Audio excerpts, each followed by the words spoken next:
All right, so this is going to be a quick overview of the final project. You guys should all have access to this now. I turned it on.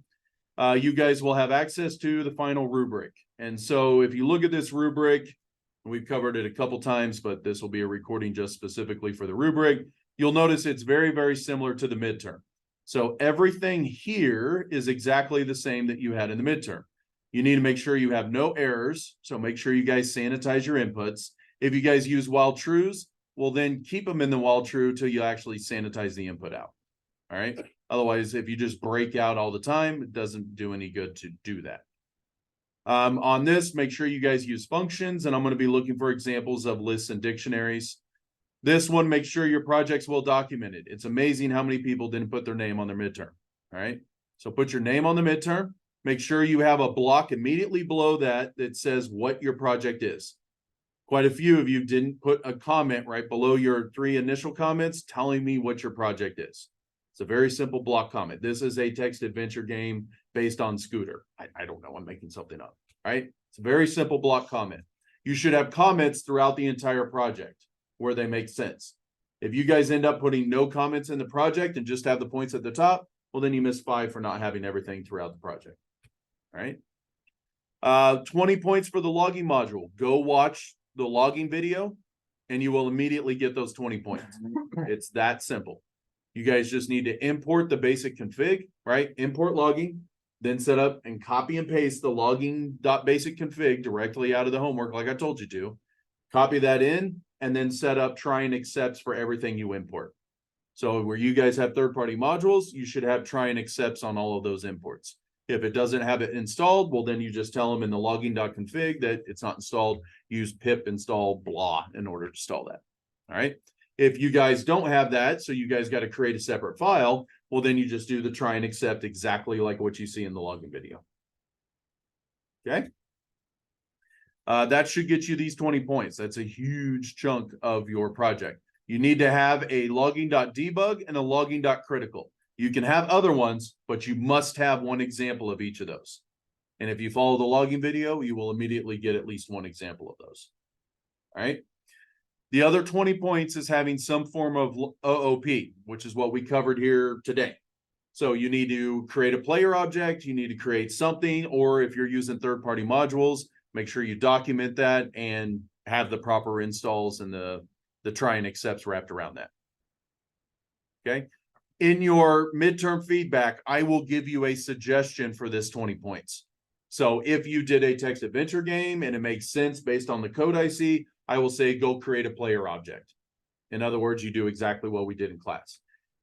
If you didn't give me any feedback as to what you want to do for your final project, and your final project is so small that there's no way for me to recommend OOP, I can't recommend OOP at that point. You're going to have to figure out some way to extend your project and get OOP in there. Okay. Anybody have any questions on the rubric part? All right.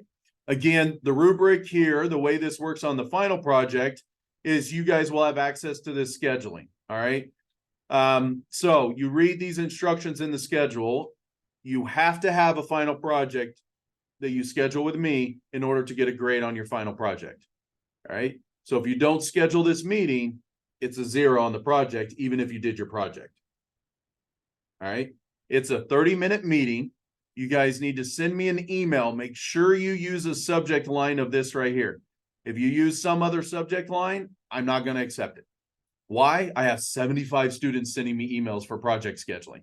This is filtered based on that heading. If you don't put that heading in, I can't help you. So don't do anything else other than copy and paste this directly into the subject line. All right. In this case, it says 65. This semester, it's 75. So please just copy and paste that in. You will send me an email with 3 preferred dates and times in 30-minute increments on the half hour. What does that mean? So you will send me, I want November 16th, or not that date, because everything needs to be between these dates. So I want November 28th at 3 p.m. and I want November 29th at 1 in the morning or 1 p.m. Not 1 in the morning. I ain't answering that. And then December 5th is my last choice at 3 p.m. Okay, you send me 3 dates with 3 times. It needs to be at the top of the hour or at the 30-minute mark. So don't send me 3:15. Don't send me 3:45 or 3:33. All right, send me 3 o'clock or 3:30. All of these meetings are 30 minutes long. So if you send me a weird one, well, then it would blow up my schedule. All right. I will be available during these dates. So you guys have between the November 7th at 8:30 in the morning and December 8th at 5 p.m. If you notice, that's the week before finals week. So I had to adjust this because I got so many students. I have to make sure you guys are basically done before you go into finals week. That makes sense? So you guys will now have access from here, once I get you your feedback on your midterm, which you guys should have within the 24 hours of me talking right now. You guys will have that feedback. You can start turning that in as early as November 27th, aka when you guys come back from fall break. So if you've done your project and you're all done and you want to schedule on November 28th, we schedule your meeting on November 28th. You're done with the class for the rest of the semester. All right. Does anybody have any questions on that so far, how this all works? I can only spend 30 minutes with you because I'm going to end up with back-to-back meetings. So if we go over 30 minutes, I got to stop the meeting, let you finish what's up, and maybe I let you resubmit at that point. Or that's whatever grade you got is what you got. During that 30 minutes, we're going to grade your final project. We're going to grade homework 3 and homework 4 and any other miscellaneous that you guys have. At the end of the meeting, you guys will get your final grade, and that's your final grade for the class. So you don't have to wait 2 weeks to figure out what your grade is. When you leave that meeting, you get your final grade. All right.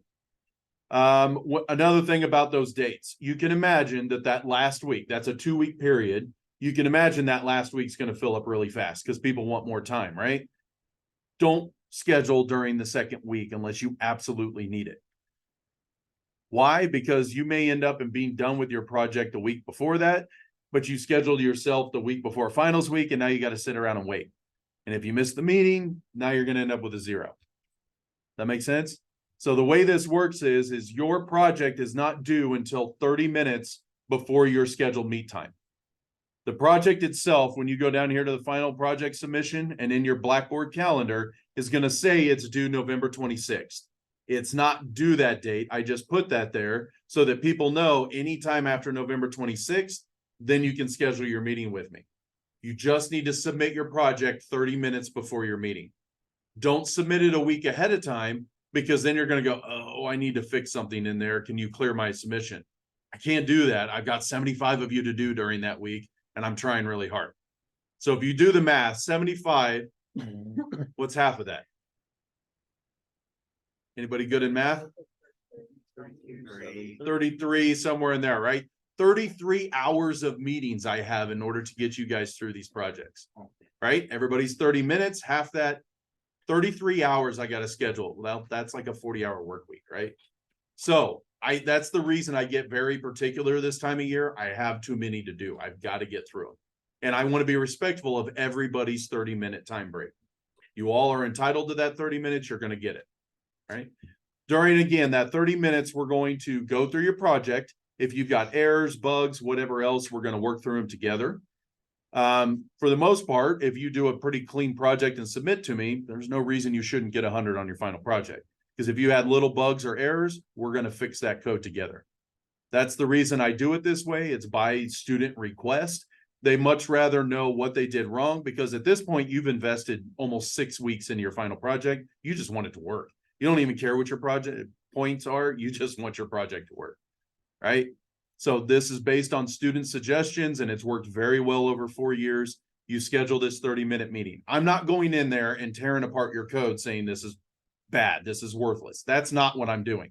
What I'm doing is finding out what you did. If you have errors, we fix the error that you've been fighting this whole time. Okay? Over that 2-week span, you can schedule from 8:30 in the morning till about 8 o'clock at night. All right. That helps the people from 5 to 8 o'clock. Those should be people that have jobs and can't do it between 8 and 5. Okay. So be respectful. Only grab those time slots if you have a job and you just can't make it during the day. I know of at least 2 days that you guys should be able to do that, especially if you're in this class, because we don't have class those weeks, right? So you could do it in the 30-minute time block of class here. All right. Everything you schedule is in Central Time. So for you virtual students, don't send me Eastern Time. Don't send me West Coast.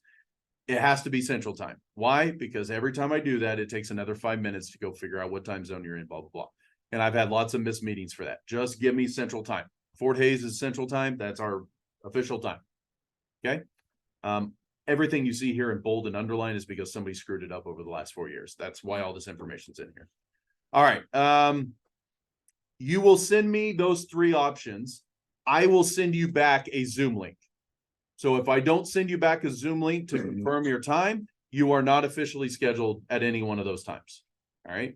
So you submit the email to me. Make sure you've got the right subject line at the top. I will respond back to you with a Zoom link. So they're not in person. Yes. Now, for you that are on here on campus, if you want to meet in person, say that in your email.